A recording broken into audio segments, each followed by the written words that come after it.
আসসালামু আলাইকুম, সবাইকে স্বাগত জানাচ্ছি নিউজ ইনসাইডে।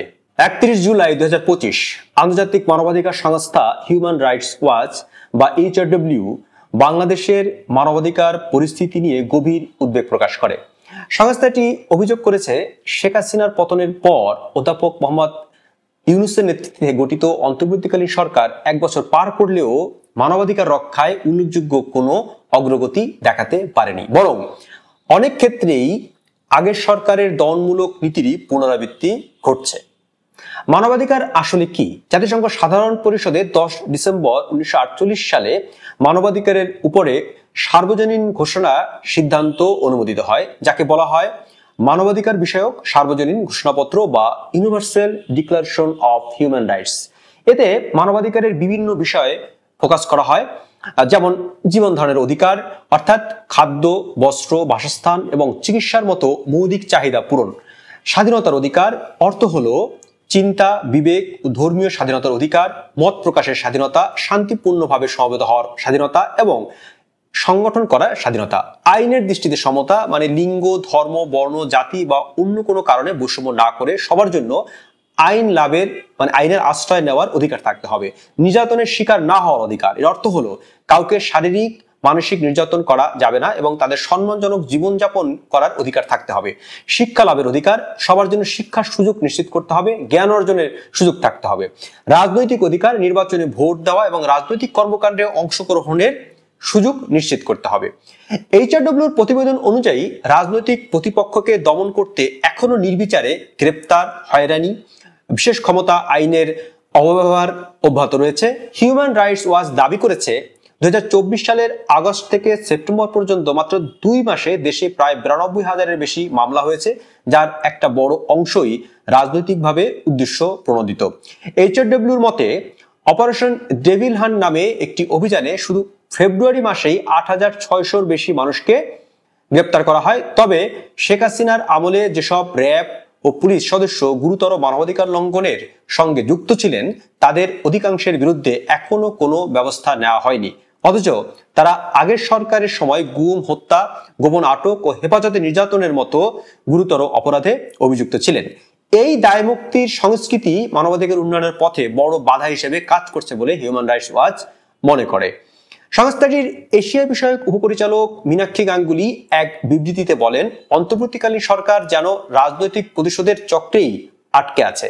মানবাধিকার রক্ষার ক্ষেত্রে যে নীতি ও প্রতিশ্রুতি দিয়ে তারা ক্ষমতা এসেছিল বা ঘোষণা করেছিল, তার বাস্তবায়ন দৃশ্যমান নয়, বরং সহিংস ধর্মীয় গোষ্ঠী এবং রাজনৈতিক পক্ষগুলোর নিজেদের প্রতিপক্ষ দমনে অধিকতর সক্রিয় হয়ে উঠেছে। শুধু আইন শৃঙ্খলা বাহিনীর হেফাজতে মৃত্যুর কথাই যদি বলি, সেটা কিন্তু কম নয়। কুমিল্লায় 30 জানুয়ারি মধ্যরাতে বাবার কুলখানির আয়োজন নিয়ে কাজ করছিলেন যুবদল নেতা তৌহিদুল ইসলাম। আইন শৃঙ্খলা বাহিনীর একটি দল এসে তাকে ধরে নিয়ে যায়। পরদিন তার বাড়িতে গিয়ে তল্লাশিও চালানো হয়, কিন্তু এরপরই তৌহিদের মৃত্যুর খবর আসে। তিনি 4 কন্যা সন্তানের পিতা। পরিবারের অভিযোগ, তারা হাসপাতালে তৌহিদের শরীরের বিভিন্ন অংশে আঘাতের চিহ্ন দেখতে পেয়েছেন। এর আগে সেপ্টেম্বরে গাইবান্ধার সাঘাটা উপজেলায় আইন শৃঙ্খলা বাহিনীর হাতে আটকের পর 2 জনের মৃত্যু হয় এবং এ ঘটনায় 12 সেপ্টেম্বর মানববন্ধন করেন স্থানীয়রা। তাদের অভিযোগ, আটকের পর রাতভর তাদের উপর নির্যাতন চালানো হয়েছে। গণমাধ্যমের খবর বলছে, গত 9 সেপ্টেম্বর মধ্যরাতে আইন শৃঙ্খলা বাহিনী সাঘাটা উপজেলার ভরতকালীহাটে অভিযান চালায়। এ সময় ওই এলাকার গোবিন্দি ও বাসাটি থেকে ইউপি চেয়ারম্যান সহ 5 জনকে আটক করা হয়। পরদিন সোহরাব হোসেন আপেল, যার বয়স 35, এবং শফিকুল ইসলাম, যার বয়স 45 নামে এই 2 জন ব্যক্তির মৃত্যু হয়। পুলিশের দাবি যে আটকের পর অস্ত্রজনিত কারণে তাদের মৃত্যু হয়েছে। এর আগে 8 সেপ্টেম্বর রাতে গোপালগঞ্জে এলাহি শিকদার, যার বয়স 20 বছর, এক তরুণের মৃত্যু নিয়েও অভিযোগ ওঠে। 3 সেপ্টেম্বর তাকে গ্রেপ্তার করা হয়েছিল। মৃত্যুর পরে তার কিছু ছবি দেখা যায়, যেখানে শরীরের বিভিন্ন স্থানে আঘাতের চিহ্ন রয়েছে। মৃত এলাহি শিকদার কাশিয়ানী উপজেলার নিজামকান্দি ইউনিয়নের ফুলসি বাজারে পুরি সিঙ্গারা বিক্রি করতেন। 16 সেপ্টেম্বর ময়মনসিংহে যুবদল নেতা সাইদুল ইসলাম আইন শৃঙ্খলা বাহিনীর হেফাজতে মারা যান। 13 জানুয়ারি নোয়াখালীর সোনাইমুড়ি উপজেলায় ছাত্রদলের সাবেক নেতা আব্দুর রহমানও আইন শৃঙ্খলা বাহিনীর নির্যাতনে মারা যান বলে স্বজনদের অভিযোগ। মানবাধিকার লঙ্ঘনের উৎসব তো বাংলাদেশে হয়েই যাচ্ছে, তাহলে নতুন করে সমস্যা কি? সমস্যা হলো আগের মতো ডিনায়াল করা, অস্বীকার করা যে এটা একটা সমস্যা। আগের সরকারের আমলেও এটা করা হতো। অন্যায় অপরাধ ঘটছে কিন্তু সরকার বলছে সব ঠিকই আছে। সমস্যার স্বীকার না করলে সমাধান হবে কিভাবে? আইন উপদেষ্টা আসিফ নজরুল সংবাদ মাধ্যমকে সাফ বলে দিয়েছেন যে এটা একটি একপেশে প্রতিবেদন এবং তার ভাষ্যমতে গ্রেপ্তার ও বিচারে যাতে কেউ হয়রানির শিকার না হয় সেজন্য ইতিমধ্যে আইনগত সংস্কার করা হয়েছে।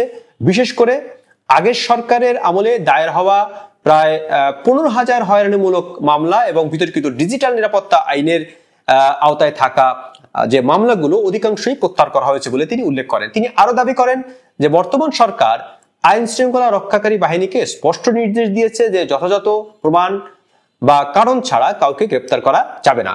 কিছু ক্ষেত্রে মামলা বাণিজ্য বা রাজনৈতিক উদ্দেশ্যে আসামির তালিকা তৈরির অভিযোগ থাকলেও সরকার এসব দুর্নীতির বিরুদ্ধে কঠোর অবস্থান নিয়েছে বলেও জানান তিনি। তার মতে শেখ হাসিনার আমলে যে নির্যাতনের শিকার হয়েছিল সাধারণ মানুষ যারা, তারা বর্তমান সরকার তাদেরই দায়ের করা মামলার ভিত্তিতে ব্যবস্থা নিচ্ছে, এতে রাষ্ট্রীয় প্রতিশোধের কোনো বিষয় নেই। তবে এই বক্তব্যে মানবাধিকার পরিস্থিতির প্রকৃত যে বাস্তবতা কতটা প্রতিফলিত হয়েছে তা নিয়ে কিন্তু প্রশ্ন থেকে যাচ্ছে। কারণ মাঠ পর্যায়ে গ্রেপ্তার, হেফাজতে নির্যাতন এবং রাজনৈতিক মামলার সংখ্যা এখনো কিন্তু বিপুল।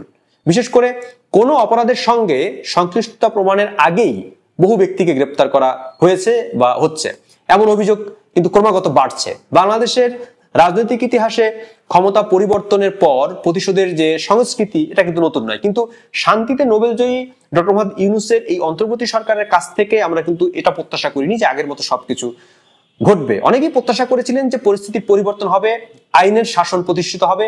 হিউম্যান রাইটস ওয়াচের প্রতিবেদন এই আশার বিপরীতে একটা হতাশাজনক চিত্রই কিন্তু তুলে ধরেছে, কিন্তু সরকার সে আগের মতোই ডিনাল করেছে। আগের সরকারগুলো এসব প্রতিবেদনের তথ্য সাপেক্ষে ইতিবাচক পদক্ষেপ না নিয়ে বরং সমালোচনা করত, কিন্তু এখন আমরা দেখলাম যে আইন উপদেষ্টা এটাকে একপেশে প্রতিবেদন বলে মোটামুটি এটাকে উড়িয়ে দিলেন বলা যায়। তাহলে এই পরিস্থিতিতে কিভাবে আইন শৃঙ্খলা বা মানবাধিকার পরিস্থিতির উন্নতি ঘটবে? এই যে এত এত অভিযোগ তারপরও অস্বীকার কেন?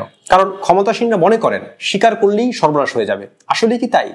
কোনো অপরাধের যদি আপনি স্বীকার না করেন সমাধান কিভাবে হবে? আগের সরকারও কোনো কিছু স্বীকার করতো না, এখনো কেন এমনটি চলবে? এটাই হচ্ছে সবচেয়ে বড় প্রশ্ন। 5 আগস্টের পর তো পরিবর্তিত পরিস্থিতির এই যে সরকার, সেই সরকারের কাছে তো মানুষ নতুন কিছু প্রত্যাশা করেছিল। দর্শক, আজ এ পর্যন্তই। আপনারাও আপনাদের মতামত জানাবেন, চ্যানেলটি সাবস্ক্রাইব করবেন। সবাই ভালো থাকবেন, কথা হবে নতুন কোনো ভিডিওতে।